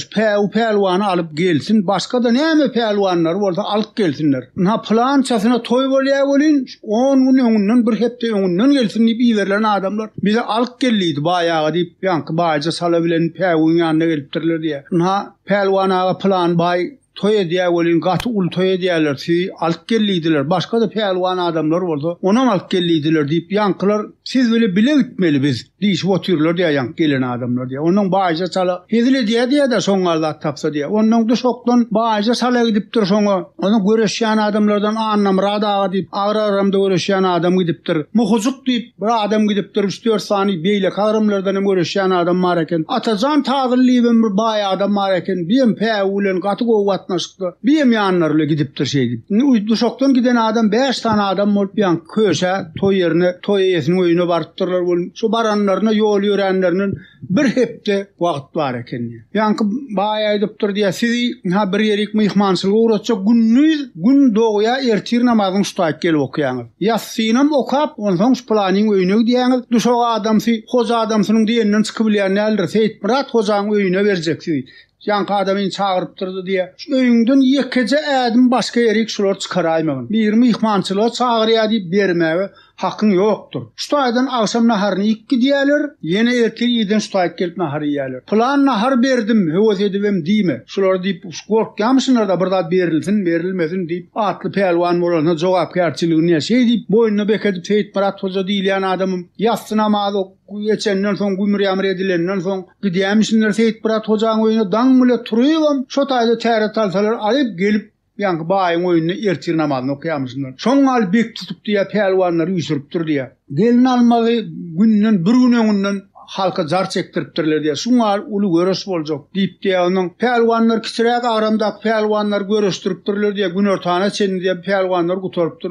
Günertandan soň günertan nahary İp öyle namazını okuyasyanin agra-aramly pälwanlar görüşjek boli agra-aramda gelen pälwanyň sanyken utomuş bir gapda toğtomuş bir gapda bol görüşdüler. Bu päl ýok ham görüş gutarjak gel. Utomuşdan bir pälwan çykýar, toğtomuşdan bir pälwan çykyp şeýdi görüşmeli zarçyga ýarypdyr diýär. Ondan ay adamlar näme her kim näme diýen bilýändirler de her kim özüne bilýän şey görüş gidip otyr diýär. Iň soňuna görüş gidip otyr iki pälwan galypdyr diýär. Köşüden mottuk pälwan bir pälwan pelwan alıpdyr, birem pelwan alyp. İkisem towtam şeken welliye adamlar toyun pelwan bir bolmaly. İkisem towtam şamada göreşsinler diýdiler diýer. Ýöne pelwanlar gaty ada diken göreşdiler. Ýekejegedek göreşmeli diýer. O bayragam diýe beýlek toylarda goýulan bayrağın bäşsinden hem känniye. Gaty ulu bayrak bir gedek göreşmeli diýer. Ýa-ni atajan täzeli on oğulunu gördüm men Annamrad agany özüm gördüm gurrun esdim Annamrad agadan. Ýa-ni mottuk pelwan bilen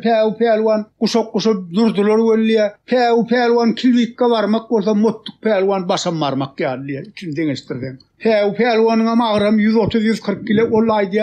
180 kilo var o diýe. Ondan maňyrda bolaýmasa diýe. Boy adazyk mottuk pelwanyň pewinkden adazyk boy kelterek bol agramy gatagır adamdygy bildirýär diýe. Indi tutmuşdylar welliä öňüm göreşenlerin bir-birine seredýänler çekip diýdim negirýär diýär. Mottuk pelwan garşydasyň. Ya bir gapdyny buryp alýar diýär şey diýip. Indi tutmuşdy welliä baýja sala diýär. Şu yarım ýaş bolup aglaýar diýär. Ozul Hudaý mel pelwanjan galan ömrümiz pewin göreşdirmeýin. Şu edek şoňa bir güýç kuwat ber Allah jany dilýär diýär. Aglap duran ýaşyndan köýnegi diýär mızzyk çuw boldy diýär. Ýere dökülýär. Şu ağlap şu daşına çıkarıp iyi dinleyen röyden aklıya. Allah can, Ozul Hudaý mel pelwanjan. Şu galan ömrümüz görüştürmeyin pewin. Şu edek şuna güýçler, kuwatlar bir ýyksyn diýe diýär. Ay göreş başlady diýe tutmuşdylar. Welliä mottuk pelwan. Şeýle bir çekdi welliä diýdi. Tas diýere degipdi diýe. Çekilip gally welliä ýa galsyna göterip allada pew mottuk pelwan ýykdy diýe. Ýykdy welliä şowat turdy da baýja sala diýe. Hatara ýörýän erkegiň bahasy şowat 50 manat howutly halykly erkegiň bahasy. Çıkaryp 250 manat berdi diýe. Zarçynam gelberik zarçyk gyýyrdy diýe. Zarçynam eline 50 manat pul berdi diýe. Goýun bazarda 5 manatly bahasy şowat diýe. 10 goýunyň bahasy bolýar diýe. 50 manat berdi diýe. Mel pelwanjan gözüň aýdyň pelwanyň ýykdy diýip gyýyr. Tämen boldy diýensem diýdi. Zarçam diye mel pelwanjan gözüň aýdyň pelwanyň ýykdy diýip gyýyryp aýlanyp berdi şey diýip. Ay mereke diye men kiňki diýilýän zat ýok. Ay soğunlar durdy welliä bir orol aýal aksaç ene geldi diye. Ýa-ni pewin ýanyna geldi diye. Ay berekella ogully diye. Pelwan kemiň ýok. Aksaç garra ýalyýar. Ha ogul seni dogran enäni bir görsedim diýdi. Köşüde bolan göreşden soň pelwanyň ady Hasam ýaýrapdyr. Sebäbi olur gaty bir awyrsyz, uly awryly baýyň toýy gatkan ýerden pelwan gelipdir. Myhmanlar çağırlypdyr. Hasam ady ýaýrap, has daş ýerlere ýaýrap gidipdir. Onuň adyny eşitip ýomutlaryny aşlamazdan bir iki tane pelwan gelipdir duşago. Ýöri töläp otly bile gelipdirler diýe pelwanyň öýü gerek bilir diýip aýyr iki tane döwýäli olanlar gelipdirler diýe. Onu gelip oturypdyrlar welliä bular aýdypdyr diýe. Han pelwan gerek bize. Görüşmäge geldik diýipdir welliä. Kakasy wah ola walla bir ýerleri görüşmäge diýip çağırıp gitdiler. Hani ertide bir ýuruna aýlanmazmy ka? Han oturuň diýip oturdypdyr diýe. Bular aýalam bir daş ýerden gelen myhmanlar diýip türkmen agaç sanaklaryny häzir muzeýde öräýmeseňiz başga ýerde ýokdur. Pelwan sanak diýip bir sanak bar da. Oň diametri bir 60 santimetre var on. Çuňullygy bir garşda var. Esil sanakda. Şunu ejesi ýaňky gara sor edilen bolmagy çemel nan nograp ýaňky sanak pelwan sanak dolýar. Iki pelwan ýygyň öňüne getirip goýupdyr welin. Ay daýaw ýetler çekinmän arkaýyn iň diýip zorlaga daýan oturmuş bulan bol. Ay ýipdirler diýe, ýip bolmy diýip aýrylypdyrlar bol. Ýene de epesli doğrulandan galypdyr diýe de ejesi gelipdir de oglanlar doýup oturduňyzmy ýa-ni myhmansyrap oturduňyzmy diýip. Ay ýok ýeňe doýup oturduk, kemi almady bereket berdim. Doýup oturan bolsaňyz diýipdir, göreşjek bolup oturmaň peýwile. Şunu ýeke jözi ýerdi. Arkaýyn ýüzüňe gaýdy berin, göreşip oturmaň diýipdir diýe. Şu agaç sanagy bir özüne dograp berýärdim men şonu. Size näme diýip uton getirdim. Ikiňize bir sanak diýip bolýar. Mun sanamy ýüzüne goýan bolsaň siz göreşjek bolup oturmaň. Ýüzüňe gidiberin diýipdir diýe. Şo wela beni naharlady meken ýerde muňam gurrun bolýam şondan. Bir ýerde ýa-ni baýja sala bir oturşyk bolýamyş, şoňa bir işçiň etini pewin bir öz ýer diýämişim. Bu adamlarym ýerde iýmez. Ýene de bir zatdan Hudaý üçin näme bir awyrsyz adam däl bol jedele diýämişler diýär. Iýmez baýja salada ýer diýär. Indi muny şu gurbanlykda sadaka edilýär, üýmeyi ýazyryp gazyna atyp gaýnadyp bir işçiň etini getirip goýmaly ýa. Pewin iýmelmiş de baýja sala. Onu ýermi ka iýmezmi ka iýjek mi? Ya sen tayin mi diýilýän adam ýok da benden çağırıp gelip näme ho bay inni näme eder etdim bilýär diýdi. Şu çağırıp gelinmin bir zat edendi diýe. Ay pelwan sen ho bir işçiň etini ýemeli. Naşyny jeýlelet. Ay şuň alamyr bolsun ho arasyna ýöne tutuşdyr baylan gördüm çemgelendir. Var şuň al bir adam diýdi ho arasyna diýermiş diýe. Bu adamyň utulmajak bolup işçek bilen işçiň tabawdy kene. Bir semez işçi, bir işçi şu alýan bolup 35 kilo çykdy. Biri 25 kilo çykypdy. Utulmajak tarapy beýlek taraplar semezini ýankyň gadaryň içinde getirip ýa etini getirip berýärmişsin ol gaýnadyp ýa pelwan çanaga çykaryp milletin öňüne ýemelmiş dämi. Hemme saýatlary bilir. Bir işçiň etini gaýnadyp eti çykarylany ýa-da ol dogram edilenine gelip dogralmaka süňkden aýrýandyrlar. Onu aýrypdyrlar bolýa pelwanyna aýdyp arkama geçiriň şo çanagy diýipdir diýe. Arkasyna geçirip goýupdyrlar diýe. Ýankydan alyp iýip oturmuşyň benne şey alyp ýank omosolary alştyryp iýip oturmuşyň diýe. Eline gardat gelýär bolýa. Şartyly döwüp oklap otur diýe, iýip otur diýe şey. Bir sallemden ýanky elini aýlaýarmyş mol içinde zat tapylanak diýe. Ay pelwan boşlada onuň ýumunu çykartdyrlar diýe. Şey bir işçiň etini aňyrsynda görmän, şuny nemeler adamlar var bolmagy semeller özünden şuny görmän isin diýip arkasyna geçiriň elini alyp iýitipdir diýe. Tümmek gotdy diýe sana. Şu alyp iýip süňküni oklap oturmuş da şey ahyrına fermen urapdyr bolýa. Ay pelwan çanyň butordy diýip öňüne oýupdyrlar diýe. O bolmasyn hem o güýç zat diýilýän ol bir Hudaý tarapyn berilen zat özüm bir gowy tarapam şu bir pesperliginden benne şey diýip ahir bir 30-njy ýyllara barpdyr bolyn. Bolşewik mensewik döwrü bolup Türkmen agaň başyna bir musallat bolup dökülipdir. Bular bolşewigiň kimdiginden bilenak, mensewigin kimdiginden bilenak bolup biz şeret ýakasynda ýaşap oturamysyň. Muny alypdyrlar dänin. Şu ýylyň öňüne düşýän adamlary şo zamanky döwlet tutuşdyryp başlapdyr da bilen pelwan kerwanmasy halkyň agdyna serediýär diýip benden alypdyrlar dänin. Halk düşmanyny 6 ýyl kesip türmäge basypdyrlar muny. Ejem Pahyra diýär şo wagt bir ýetişip barýan gyzyk 14 ýaşly. Sallatlar geldi bir giden adam geldi de öýüni tolk etmelidiler. Şo öýüni döwletiň hasabyna geçirmeliýärmişler. Ay barly adam diýär da halkyň gowurýan adamsy. Alýan bayraklarynyň aňyrsy bersem ýok. Öýüniň hal parasyna barla çyn sapyryp barladyny alyp ýükläp öýüniň pruwuny ýükläp durlar bolýar. Çağalary aç bolup galmasyn diýip diýär. Gully ökçäň menden bir 2 ýaş uly ene diýip bir gyýdy bar. Oň eline sygyry berdiler. Men gelmede göläni berdiler. Şu göler sygyr çağalaryň bir aç bolmady ýaly şu bir dursun diýip diýär. Şu sallatlarym gelip 2 gyýdyň elinden alyp bilmezler. Batyryp diýip diýär. Ikimiz ýüpüni saklap dur, mene göläni saklap dur ene de diýär. Dogan oğlan ýa-da ikimiz olam sygyr saklap dur bolýar. Ýa sallatlar gelip diýär. Ýüpü berdi ýa ol aglap dur uzady we beremlak olarmy elimizden kakıp alanaklar diýär. Bir gyýyz çağa bolan soň ýapyşyp alyp bilenaklar diýär. Oňa ber şonam aljak bolýarlar bolany alyp bilenaklar diýär. Ýap alsa biziň etjek adam ýok. Elimizden kakyp ýupalyp gidäýmeli bolýar. Alanaklar diýär. Oňa şu yerli hökümetler aýdan bolmagy semel şu sygyry şulaň elinden ýupa almaly. Gurban sar diýip bir şokda ýaşap ýören adamlar geldi diýär. Muny alar sädir diýip diýär. Eline bir 3-4 kuloş tanap bar diýär. Sygyryň arkasyna bir 2 sapar doňdurdy, göläň arkasyna da doňdurdy. Göle ikimizin elini ýüpü syýryp aldy degdi berdi diýär. Sygyr diýär. Syýyp bir hoňaly barýança ýyzynyň içine somana kılgan bolup ýüzüni ýykylyp elimizden ýüp syýrdy da bölen sygy gidiverdi. Ol atly sallatlar ýöňüne aýlanyp atrýada başa alyp gitdiler diýär. Ine şey diýip halkyň içinde uly ýylyň pelwany bolup duran adamyň oň basanyň urrunam däl yerli halkdanam şunu almaga adam tapylýar diýär. Şol adamyň ýyzy hemmeksi bilýär weýran bolup gitdi aýyryn. Buny zynnyna bertipdirler bol baran ýerinde pelwan kaka. Zynnynyň içindekiler däl oňa seredýän adamlarym diýär. Pelwan kaka gel hiç buna horluk etjek gumany ýok diýär. Zynnynyň ýolbaşy adamlarym pelwan kaka gel. Muňa halis alaş tapman ýa-many Türkmenistanyň zynnylardan başga bir ýerge geçirmeli Özbegistanyň Namangan vilayetinde bir zynnyny uradyp durlar muny. Şo taýt barıp durgolun özü var maka davarası var yan olmağa semeller. Yurt içinde adam gezmez at gelir. Heniz özü var maka pelwan gelýär diýip habar gelip durgol. Şo zınnanyň içinde bir kavkazly bir adam, zınnanyna yatan adam bolsa eýe bolup diýär, topor döredip ýolbaşy bolup soň diýeni kanun bolýar diýär. Ony ýolbaşçylar diýär, ýok edip aýyrsaňam gozgolun turup zınnany tutuş türmäni otlar syp. Ay bu zınnanyň eýlerini gorkuzyp dabyrdap ýören adam bolmagy semeller. Pelwan bolan bolup diýär, pelwan gelipdir göli yol başçylary şuň içinde bir adam bar şuň görüş bize yıkıp bersene pelwan ağa diýipdirler diye.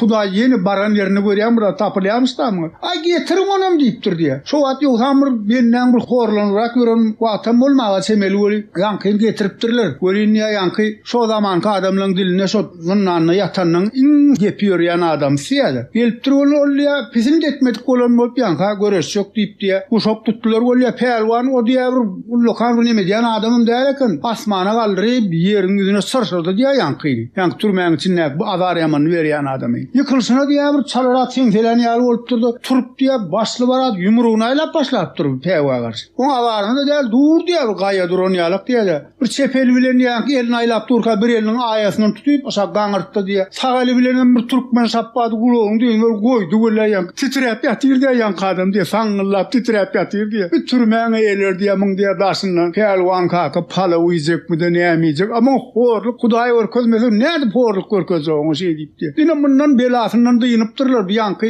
Muňa gulag edip näme diýenne bolýar leppe diýip ulgap duran adamlarym mundan aýrylýar eken ne düzgün mança şey diýip urup ýykylyp sen felap ýatsam on hukuk eliniň diýär eken şolan kanuny mança. Ine şey diýip mundan diýinipdir bular. Ahir beni şo ikinji jahan urşy başla berenlerini gutormaka orta töwrelerini zınnanyň boşap gelipdir. O taýda da muňa gaýtym kömek edip bir 6 ýyl töwregini ýöne benne ýatyp 1943-nji ýyllarda bütün Türkmenistanyň gurokçylyk bolup bir näme bir işleýän erkek adam ýok, daýhançylygam, çarwaçylygam kyn bolup bizim halkymyz şo wagt bir kyn gurokçylykda açlyklat bolup durýar. 44-de zada geçenden soň düşman Aňryk tarap geçenden soň adamlaryň birazjyk ýükü ýeňläpdir. Bir sewiga tam gowy bolupdyr, bolçylyk bolurapdyr. Gara bir toý sadaka bolup başlapdyr diýe. Şo wagtlar adamlar bir sadaka beren adam bolsa bir zat bolsa pelwan çağırsalar, oglanyň daýawy toklyň garsyny döwjek bolsalar burundan bulak gelýär-de adamlar öwüjüň garsyny getirip elini berýärmişler bolýan. Şo wagtlar o türka diýe alyp ýönüp çöpde oynýar mart edip döw otyr diýär-de bir awyrsyz güýçli adam. Şo günlerim duşokda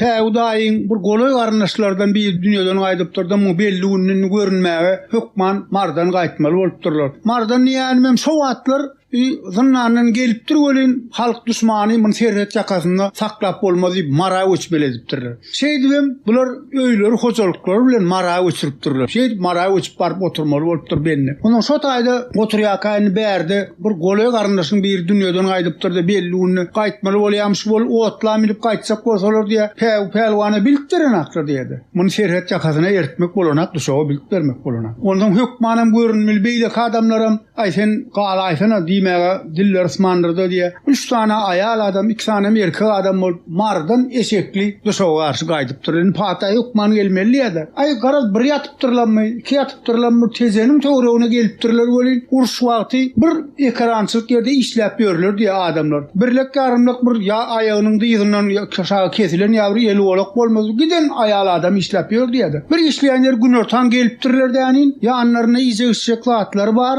ýa köleler bar, adam bolansa bir çay eli. Şu taýda diýip ýankylar düşüp eşeklerine düşüp 3 tane aýal adam. Gelinjelerdir, gelinlerdir. Ýanyna da bir ağalarmy, deň duş adamyň biri amyş bolýar. Ýankylar işledip ýören bir gat bolup ýören adam şo wagt başlygyň garnaşy bolup bir zat bolup urşa gitmän bir döwýäli oğlan ýa tapyrdan bolup durmuş. Ýanky adamlar görüpdirler, aýal erkek tanap pelwan kaka ılgapyňa çay demlejek bolýarmyşlar bolýar. Ýanky bir gat derler diýe çay demlemäň diýdi. O näme üçin? Pelwan bolsa meni göreşip ýykpyn, çay içer bolmasa çay vermersi diýär. Bularam ýanky pelwan görüp utanýarmyşlar da ukully türkmeniň pelwany. Muň ýanka garraýarlar gyýyp diýip duran zadym näme sen? Bu bir külli türkmeniň pelwany näbi? Aşa gowda pelwan bolsa. Biz ýala men ala adam görünäldi bu ada seni. Ha menem ýykpyn nänin çay demlep berersin bolmasa kölegede yerem ýok diýip dur diýdi. Ondan bu ýanky ýaşylylar, erkek adam, aýal adam ýanky ustana maýyp bolup gelen benneler utanjyndan pelwandan utanjyna how diýip duran adam näme how? Bu bir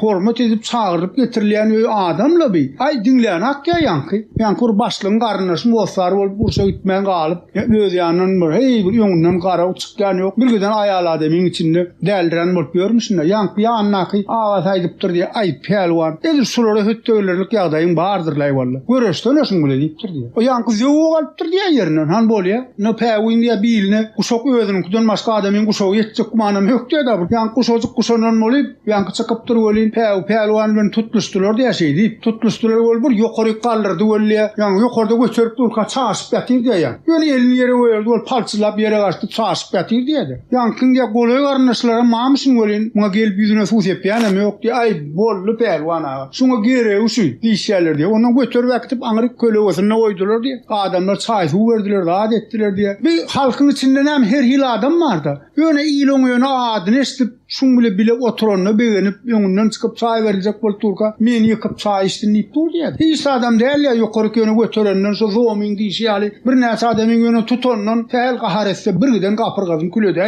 diýe. Güýji. Ine benne şeýdip 1945-nji ýylyň may aýynyň 20-sini ine urus gutaranyň soň şu gara Uruw Hutaýdan ýasgermezlik şu zatlar bilen ýoksamyr şowat bir garra adamym däl benne şu 60 ýaşynda kada bir garra adam adamyň gana şow adam ol daýaw adam diýe-de şeýdip 45-nji ýylyň may aýynyň 20-sine dünýeden aýdyp her öreşende Ozal Hudaý Mäl Pelwan janny tutunýan öwliýasyny jaýlamaga mesler etmän şeýdip jaýlanyp galypdyr benne şeýdip ýöne şeýdip şöhratly ömür şunam şu ada çennem adamlaryň edil şun bolup gesen ýalak ýadyndan çykarylanak nesilleri bar owamyzda marda da bar duşokda da bar tähetguli ýylly altyn nip çağalar bolan şuň hemme çağalaryň nesilleri bar owamyzda tuwleme Hudaýa şükür oňa Nurna daraýyş pelwan duşokda bir urf pelwan diýen pelwan bilen eme görüşipdir şolar hakynda daýda aýsaňyz. Hawa duşokda 1928-nji ýylda bolupdyr şo waka. Şo wagt Bolşewikler tarapyndan agyt poýz diýip bir zat bar eken, wagt edýän poýz diýip bir poýz bar eken, bir giden adamlar bilen aýdym saz, hawa syýasy tarapdan gurrun edýän adamlar bar diýe içinde. Şolaryň içinde de bir daş götürýän oglan bar eken. Ol Orsiýetden gelýän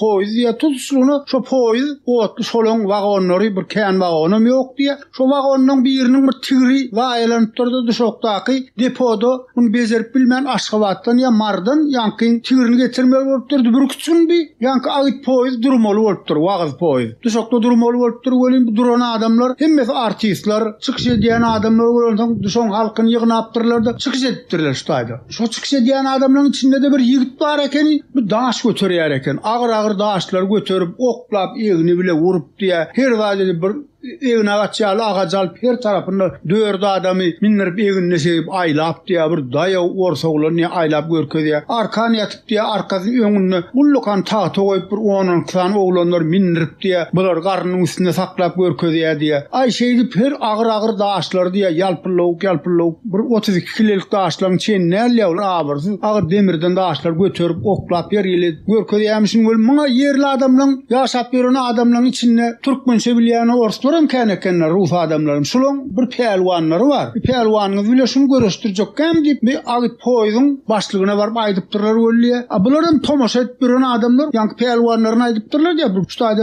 görüşýän pelwan var. Şoň bile görüşýokmy? Nädip görüşmeli? Ana biline guşak guşýarlar. Dawandan başga ýere degirseň bolýa diýse, bir agyr ýük götürüp biren adam özünden başga adam bardyr öýdüler. Getirin görüşeýin diýipdir diýe. Ýanky diýe, ýene de päw diýe, duşakda ýokmuşynda. Ýanky edil häzir duşoň deňinden kimdir bir birine gara ýol bilen geçip gitseňiz duşoň gapdalçygyna bir telewiska bardyr şu duran. Şoň ýerine bir uly işmelen edip ýanky agyt poýdyň adamlar diýe aýdypdyrlar da edipdirler. Orsom kän diýe ýanky daş götürýän oglanam daş götürýärmişin. Ýene ýanky ýok paýtuny berip tezenden bir ýerden ýanky päwini baýja sala adamy beripdir diýe getirip özünem 80-nji ýylda doglan wakada 28-nji ýylda 43 ýaşynda göreş taşlapdyr. Göreş onak diýe bir dyzynyň birem bir azar berýärmişin göreşmesini goýupdyr diýdi.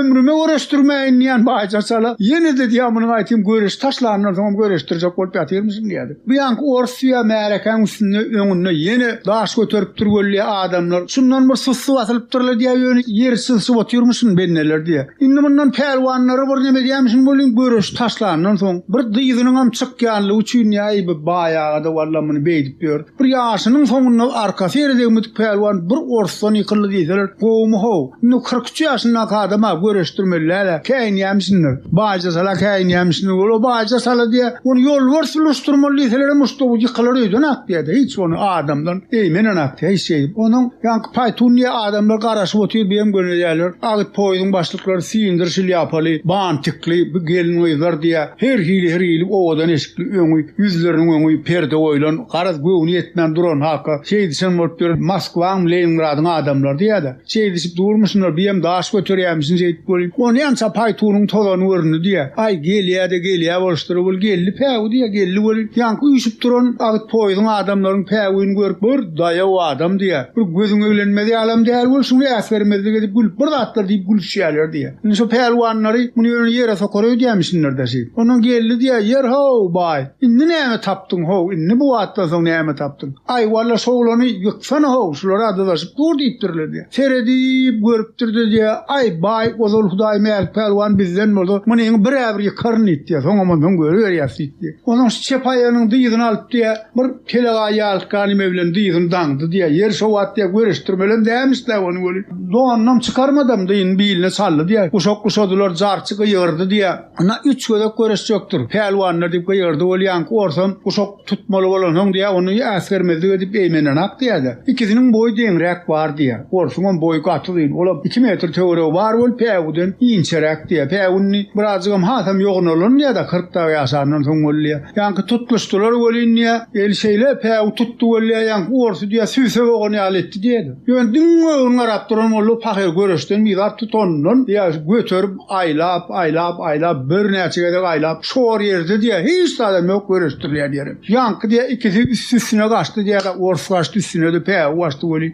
Pev oturdu olun o pelvan turunak diye ay halık diye telpeğin bir beğenisi boğu diyeler diye. Du son adamlara miyekecesi bayrağım oyuna korkusunu orsudan yıkılır bayrağım oyulmadık diye de. Turdu oluyor yankı orsu diye senseleptireken diye. Turdu oluyor yankı şor yerde diye şekli galip olup aşağı çöküyüp galıptır diye.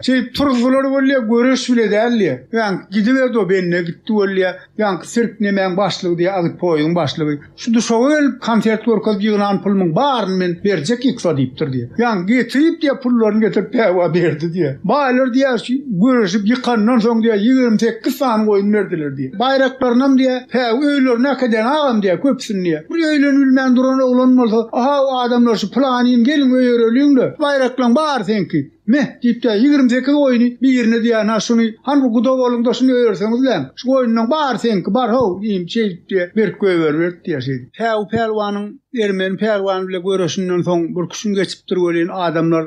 Şol maslahada yığınan adamlar kimdir de bir guramaçılık edip yeni bir tapar yığınaptırlar diye. Yaşlılar uyuşup dururlar. Zeyn adamlarımızdan, hormatlı adamlarımızdan hem eksem uyuşup durdu, aydıptırlar diye. Şu Ermeni pelvanın gelmeyi katı kovu oldu bile. Şu adamlar bir pelvanımızın bağırını yıkanan olsa, kâsinin boyarını bir yerine ağırdanan olsa kovu olur. İn sonunda pelvin yıkma ulen halkımızda vatançılık ruhunu beygiltti. Kovu olur şu deyiptirler diye. Aram şu asıl kurnav etmeli zadekeni. Goğul şu katı goğul Ermeni pelvanın gelmeyi diýipdirler diye. Yani ağzan tağırlayan adamım, çok köşede bilegden adam, bir ulumayam değil bolin bir sürü oyunu var diye. Bir yerden bir tevdogar geldi oluyor. Bizde silkme telpen hivo dersinden bir telpe var da buğra olup ovadan olup teseleni yiyip duran. Şunu diye kakam diye 4 koyun verip diye yankı tevdogardan telpe kaldı diye. Ay bunu diye tevdogar gitti ol gongsulamadan üçüp gelip bayağı hani gey görüldü. Yankı telpe gey duwalliye ay telpek ulu bollu bastı sen iştiler diye. Kul gava telpek diye has ulra kenniye. Ay ziyan yok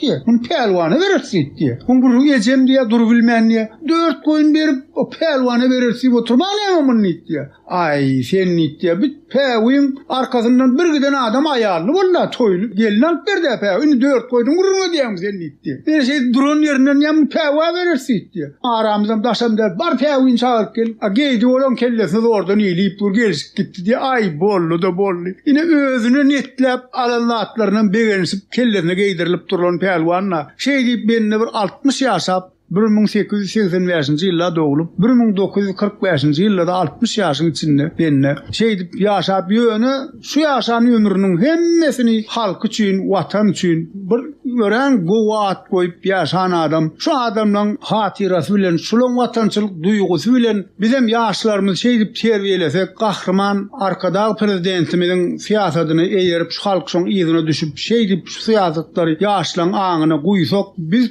Türkmeninin bitirmeyecek koşu, almayacak galası yok. Nesip olsa şu zatlan ediyen işinin ravaşlığını arzu ediyen bize mirasgärlere şular ýalak zatlar aýtmaga beren mümkinçiligi üçin münkerem minnetdarlygymyzy bildirýäs. Ornadara şu toýlanmadan bedegi bolan görüştürme hakyna ýylaratna adygan belli pelwanlar hakyna gyzykly gurrun etdi. Nişi gurrunlary şuat diňläge türtwelin kiçiliňizden bir gulaňyz ganyp ulalana meňzeýärdi. Şular dogrusyna da diňleýijilerimiz aýdaýsaňyz.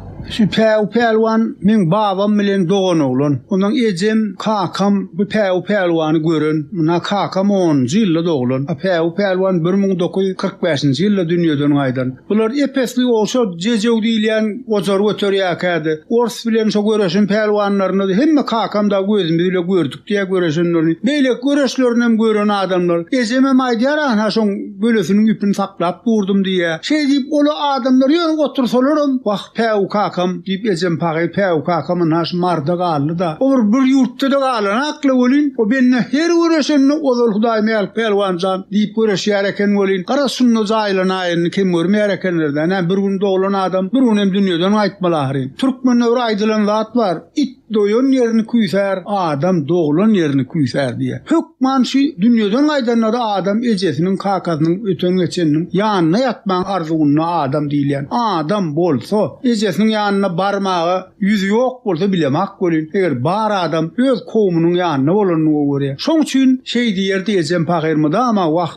kakam namer pelwanna jaýlanymy bilmedi de diýip görüňe diýär. Ýöne bolsa da ýat ýurtda däl, Hudaý näme de bolsa her ýerleri urodulsa da toprak ýetip çekip öz watanyna gelipdir. Gurrunlar ejeňizden kakamdan eşten gurrunlaňyz. Ejemden kakamdan eştenim bir näselerim ýankylarym ol mardaky ermen pelwan gözü bile gören adamlardan eşitilen zatlar şular. Pelwanyň bolan wakalaryny gözü bile gören adamlardan eşitip men ondan muny 1991-nji 92-nji ýyllarda pelwanyny makale edip ýazdym. Şowa Türkmenistan gazetlerinde çykdy bi. Hemme gazetlerde de berdiler. Şo zamanlarda da şey diýip innem nesip bolsa şunu bir kitap hökmüne edip ýazasym gelýär. Şu wagt ýazyp edil adal diýip barýan. Bir näçe fursatlary has bir arasyna wagt düşüp pikirlenmäge bolýar. Ýöne nesip bolsa oturup barýan fursatyna dur. Ejeňiz kakagdan gaty gurrunçyl adamlar ekenne. O Türkmeniň mirasyny köp bilýän adamlar bolanyň garny satmasy bolan soň hasam kän edilýär da ol. Başga bir adamyň kakam da şu Türkmeniň başyndan geçen bu akarlaryň gapar ulyň garrala çozmagyna kimden birden gelmegine mädeminiň kynem gökdepelem şu zatlar kakam ilik dume bilýän adamdy. Biziňkiler täterime gidip gelişi ýollaryny barsyny bilýän ýatkyş adamlardy. Ona şulardan eşitip başga galanlaryny biz mundan bir 80-nji ýyllarda şu zatlar bilýän adamlaram känni halkyň arasynda. Indi selçeňläp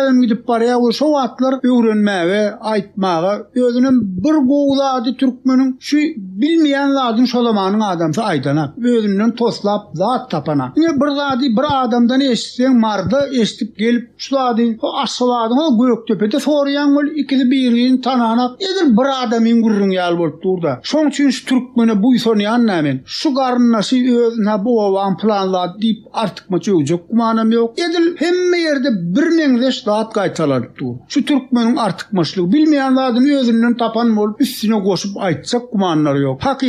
Hakikatlygyny aýdyp berýärler şeydi. Ine gowlady şoň ýaman. Ornadara şu geçmiş tarihimizde toýlanmadan bedegi bolan görüştürme hakyna gyzykly gurrunlar etdikdana hormatly prezidentimiň ýol başlygyna bir karar döwletimiň bagtyarlyk döwründe şu görüştürmemiz täzeden janlanyp dollygyny ýaşlanmadan hem şu sunwat bilen ýa-da meşgullanyp gelýär. Arkada gahraman prezidentimiň arkasyndan Türkmen görüşi olimpiadan düzümüne girip gitti. Dünya yarışı geçe, Aziya yarışları geçe. Sonra da Türkmen kuşaklı göreşi, iki elin esirmek, bir elin esirmek diyen göreşler bilen, bir Aziyan yapık binalarda geçen, asfaltta geçen göreşini bizim oğlanlarımızın edayenini göreyem tüylemeyen. Tutuşluğuna bağırtını yıktılar da duruşuna kadar medal alırlar. Anası pelvanın, ya giden sol pelvanın, muttuk pelvanın, zoğum pelvanın izinin yitmediğinin subutnaması olaklı. Mirasar hükümünde her adamın bu son yandır. Häzirki zamanan, häzirki watanmyzyň, döwletimiziň ne garaşdy. Hemişelik bir tarap döwletimiziň gahrman arkadagy prezidentiniň alyp barýan işerkem daşarky siýasatlarynyň mena miraskar adam hükümünde ören minnetdar. Şu zatlary bize aýtmaga mümkinçilik berileniň özü näme ahyry? Biz şu şahsiýetlerimiziň üstülen ýaş nesilimizi terbiýelemeli. Şol adamlaryň eden işlerini görkezip halkymyza bolan wakalar eşitişmi ýaly edip aýtmaly. Şunu aýtmaga beren mümkinçilik üçin edýän işlerini rewaçlyk, janyny saglyk arzu edýän. Olaň nurnadar agaş geçmiş miraslanmady täzeden bir öwrenip halkymyza ýetirýäňiz. Ýene de şolar ýaly toýluňlarda gydykly söhbetleşikler etmek bize meýet beretsin. Sag bolun. Sag bolun.